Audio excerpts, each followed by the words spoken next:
Assalamualaikum warahmatullahi wabarakatuh. Hello everyone, my name is Dini Nurindasari. I'm from class A2 2021 English Education Department in IKIP Siliwangi. Okay, I'm here. I will explain you about applied linguistics, not in detail, but I will explain you about past explanation, and I hope this video will help you. Okay, let's go. So I will explain you about several parts about applied linguistics. The first one is definition, the second is second language acquisition, the third is learner, next is forensic linguistics and language and the law. Okay, what is applied linguistics? Based on Wilkins, he said that applied linguistics is concerned with increasing understanding of the role of the language in human affairs, and thereby providing the knowledge necessary for those who are responsible for taking language-related decisions, whether the need for this area in the classroom, the workplace, the law court, or the laboratory. Jadi singkatnya, applied linguistik itu bagaimana bahasa digunakan dalam kehidupan sehari-hari dan hubungannya dengan kehidupan sehari-hari. Okay, next, there is language acquisition. How language is represented in the mind and whether there is a difference between the way language is acquired and processed. Jadi language acquisition itu bagaimana bahasa dipresentasikan dalam pikiran dan apakah ada perbedaan antara cara bahasa diperoleh dan diproses. There are several perspectives from language acquisition. The first is perspective by linguistic. There is how a person acquires language from their surroundings and whether the sentence is grammatical or not. Jadi dalam language acquisition itu ada beberapa perspektif. Yang pertama itu adalah perspektif linguistik. Jadi bagaimana seseorang memperoleh bahasa dari sekitarnya dan apakah kalimat tersebut gramatikal atau tidak. The second perspective in language acquisition is psychology perspective. Behaviorism side that language learning occurs through process of imitation, practice, reinforcement, and habit formation. The environment is also very important. Jadi menurut behaviorisme, pembelajaran bahasa terjadi melalui proses tiruan, latihan, penguatan, dan pembentukan kebiasaan, serta lingkungan juga sangat penting dalam pemerolehan bahasa. The third perspective is by sociolinguistic.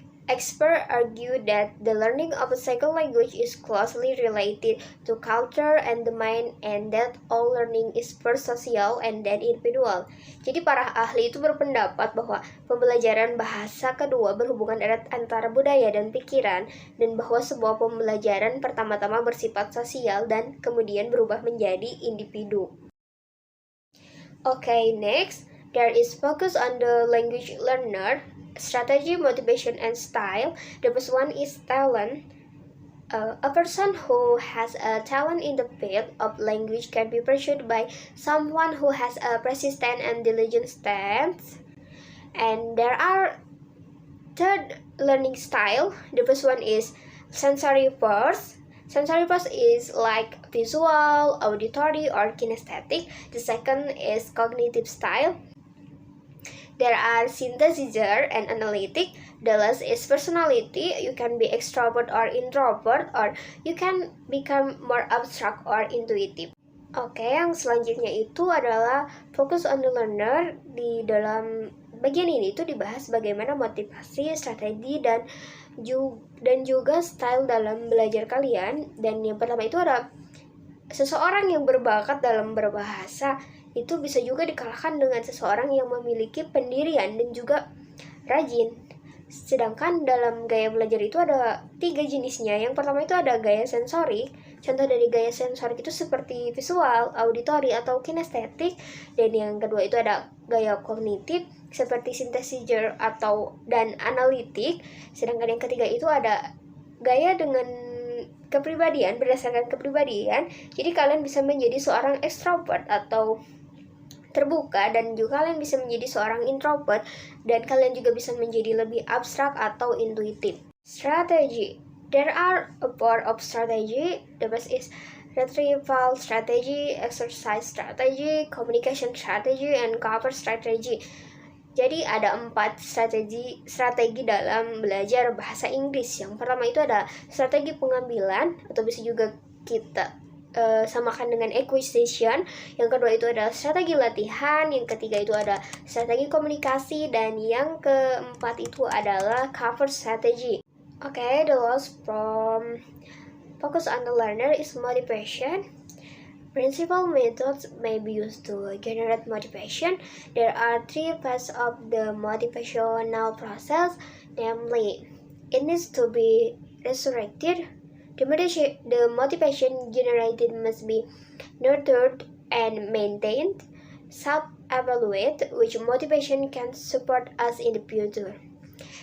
Mungkin dalam metode berprinsip juga bisa digunakan untuk membangkitkan motivasi kita. Jadi dalam motivasi itu memiliki 3 fase. Yang pertama itu motivasi harus dibangkitkan. Yang kedua itu motivasi yang dihasilkan harus dipelihara dan dijaga. Yang ketiga itu evaluasi diri, yang mana motivasi yang udah kita lakukan itu, apakah itu bisa digunakan untuk kedepannya atau tidak. Okay, next there is forensic linguistics and language and the law. Forensic linguistics is a rapidly growing subfield of applied linguistics. It is now well established as a field of linguistic inquiry with its own professional organization, International Association of Forensic Linguistics.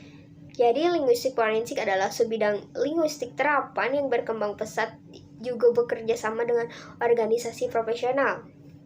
There are 3 types of forensic linguistics. The first is investigative forensic linguistics. Then the second is the study of the written language of law. The third is the study of communication in the legal process. Jadi forensik linguistik itu dibagi menjadi 3. Yang pertama itu ada